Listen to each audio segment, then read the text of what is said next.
یار یہ لوگ بڑے چلاک لوگ ہیں. مجھے اب اس بات کا اندازہ ہو رہا ہے کہ رئیس نا غلط لوگوں کے ہتھے چڑھ گیا تھا. رئیس کے قتل کیس کے اندر ایک بہت بڑا انکشاف ہونے جا رہا ہے. آمنہ فرحان جس کو میں لگ رہا تھا کہ یار یہ ایکسیڈنٹلی ان کے ساتھ کچھ ہو گیا ہے, یہ جان بوجھ کے نہیں ہوا, یہ اچانک ان کے ساتھ اتنا بڑا معاملہ ہو گیا, ان کے ہاتھوں قتل ہو گیا, یہ اس قتل کو بچانے کے لیے اس کی لاش کو جلا کے بیٹھ گئے. مطلب انہوں نے جان بوجھ کے نہیں کیا, لیکن اب مجھے یہ یقین ہو گیا ہے کہ یار یہ ذہنی طور پر بہت ہی زیادہ تیز لوگ ہیں, چلاک عیار قسم کے لوگ ہیں. ایک ایپلیکیشن تیار کی گئی ہے اور یہ کہا گیا کہ آمنہ جیل کے اندر حد سے زیادہ خوفناک بیماری کا شکار ہو چکی ہے اور آمنہ کی جان کو خطرات ہیں. اب آپ مجھ سے سوال کریں گے بھائی آمنہ کی جان کو کس سے خطرہ ہے, جیل کے اندر کس سے خطرہ ہے؟ تو جو ایپلیکیشن کے اندر نام لکھا گیا ہے نا, آپ سنیں گے نا آپ حیرت زدہ ہو جائیں گے. اور اس ایپلیکیشن پہ یہ کہا بھی جا رہا ہے کہ آمنہ کو بڑا ریلیف مل جائے گا اور 2 دن کے بعد آمنہ ہو سکتا ہے جیل سے باہر بھی آ جائے. لیکن یہ معاملہ بسم اللہ الرحمن الرحیم. السلام علیکم, آپ سبھی کو خوش آمدید. میں ہوں سلمان مرزا اور آپ دیکھ رہے ہیں میرا یوٹیوب چینل اور Facebook page sum up with Salman Mirza. جناب کیسے ہیں آپ لوگ؟ میں امید کرتا ہوں آپ جہاں ہوں خیر و عافیت سے ہوں, صحت مند ہوں, تندرست ہوں, اور یہ ویڈیو دیکھنے کے لیے آپ سبھی نے وقت نکالا ہے. ویڈیو کے آغاز میں تہہ دل سے آپ سبھی کا میں شکریہ ادا کرتا ہوں. جناب ایک پٹیشن تیار کی ہے, یا آپ یہ کہہ لیں کہ ایک ایپلیکیشن تیار کی گئی ہے ڈیلیوری بوائے قتل کیس کے اندر. ایک لڑکے کو بے دردی کے ساتھ قتل کر دیا, اس کی لاش کو جلا دیا, اس کے گھر والوں کے ساتھ اتنا بڑا ظلم کر دیا کہ اس کے آخری دیدار تک کا موقع نہیں دیا, اس کو لحد میں اتارنے تک کا موقع نہیں دیا گیا. اور اب جو ایپلیکیشن تیار کی گئی ہے, یقین جانیے یہ سیدھا سیدھا مذاق ہے. قاتلوں کی طرف سے مقتول کی فیملی والوں کے ساتھ ایک بہت بڑا مذاق ہے, بلکہ میں کہوں گا انصاف کے ساتھ ایک بہت بڑا مذاق ہے. مجھے خبر ملی ہے جناب, آمنہ اور فرحان ڈیلیوری بوائے قتل کیس کے مرکزی ملزمان, یہ دونوں جیل کے اندر موجود ہیں, آپ سب جانتے ہیں.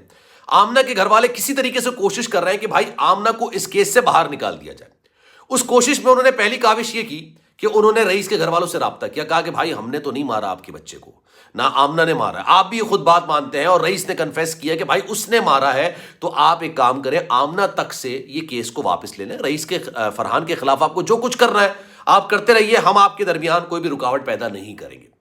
رئیس کے گھر والے اس بات سے راضی نہیں ہوئے, کیونکہ رئیس نے کے گھر والوں نے کہا کہ بھائی فساد کی جڑ کوئی اور تو نہیں ہے بلکہ آمنہ ہی ہے نا بھائی, ریلیشن شپ بنایا گیا تھا. تو پھر آمنہ کے گھر والوں کے پاس ایک پوائنٹ تھا, انہوں نے کہا کہ بھائی ریلیشن 2 طرفہ بنتا ہے, اگر ہماری بچی 25% یا 50% ذمہ دار ہے تو 50% آپ کا مقتول بیٹا بھی تو ذمہ دار تھا. وہاں بات نہیں بنی, کسی طریقے سے اس کے خلاف ایویڈنسز مٹانے کی کوشش کی. اب میں آپ کو بتاؤں بڑی دلچسپ واردات ڈالنے کی کوشش کی گئی. ڈیلیوری بوائے قتل کیس میں آمنہ کے گھر والے آمنہ کو نکالنے کے لیے کسی بھی صورت تک جانے کے لیے تیار ہے, کسی بھی سطح تک گرنے کے لیے تیار ہے. انہوں نے جناب اب ایک ایپلیکیشن تیار کروائی ہے, اور یہ تیار ایپلیکیشن عدالت کے اندر جمع کرائی جائے گی, اور اس میں کہا جائے گا کہ آمنہ جیل کے اندر ایک سنگین اور ایک خوفناک بیماری کا شکار ہو چکی ہے, اس لیے جیل میں اس کی جان کو خطرہ ہے. اور جب تک یہ کیس چل رہا ہے, ابھی تک تو وہ کنوکٹڈ نہیں ہے نا, ابھی تو ان پر جرم ثابت نہیں ہوا ہے, ابھی ان پر صرف الزام ہے, الزام کی تحقیقات ہونی ہے, ابھی پولیس نے اپنی انویسٹیگیشن رپورٹ جمع کروانی ہے, پھر گواہ لے کر آنے ہیں, پھر عدالتی کارروائی چلے گی. بڑا لمبا پروسیس ہے یار. کہتے ہیں نا کہ یہ معاملہ جو ہے نا بڑا آگے چلے گا.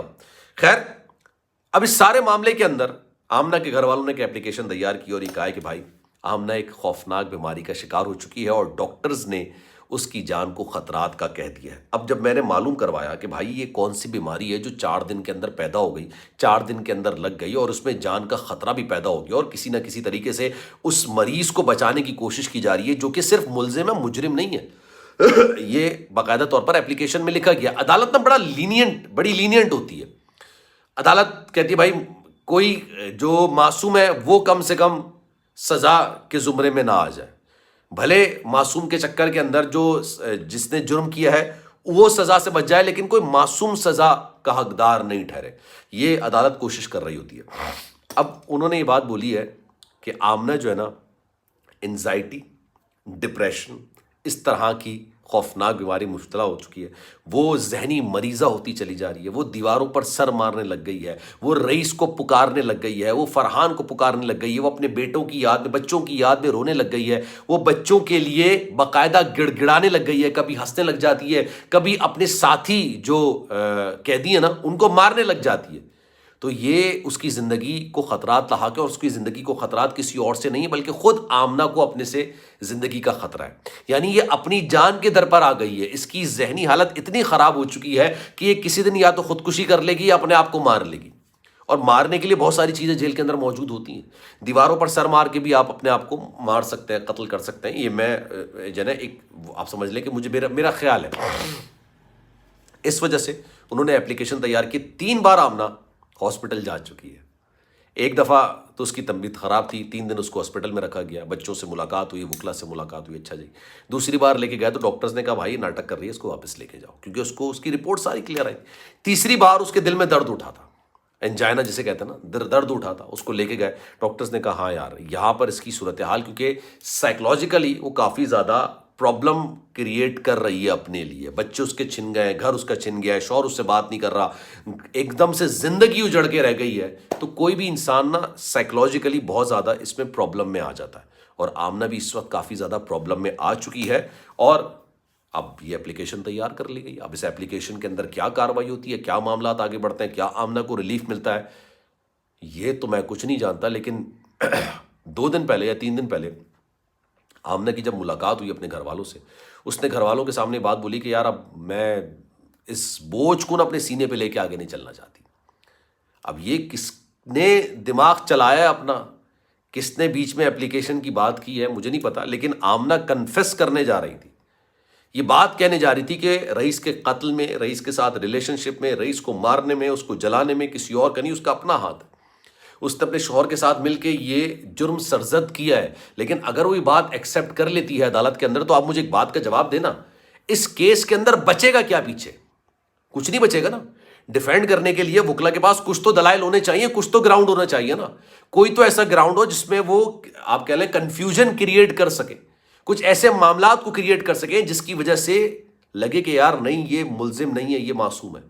مطلب 10% بھی کہیں نہ کہیں اس کو فائدہ پہنچے آمنہ کو. تو اس کے لیے گراؤنڈز چاہیے ہوتے ہیں. اگر کنفیس کر لیں گے تو پھر کیا ہے، پھر تو کچھ بھی نہیں ہے، پھر تو معاملہ ہی ختم ہے، سب چیزیں اینڈ ہو گئی ہیں. تو اب یہ معاملات ہیں، اب اس میں آگے دیکھیں کارروائی کیا ہوتی ہے. لیکن اس بارے میں آپ کی رائے کیا ہے؟ میں چاہوں گا کہ کامنٹ سیکشن میں اپنی رائے کا اظہار ضرور کیجیے. سلمان مرزا کو دیجیے اجازت. زندگی رہی، صحت رہی، آپ کی دعائیں نہیں تو انشاءاللہ آپ سے پھر ملاقات ہوگی.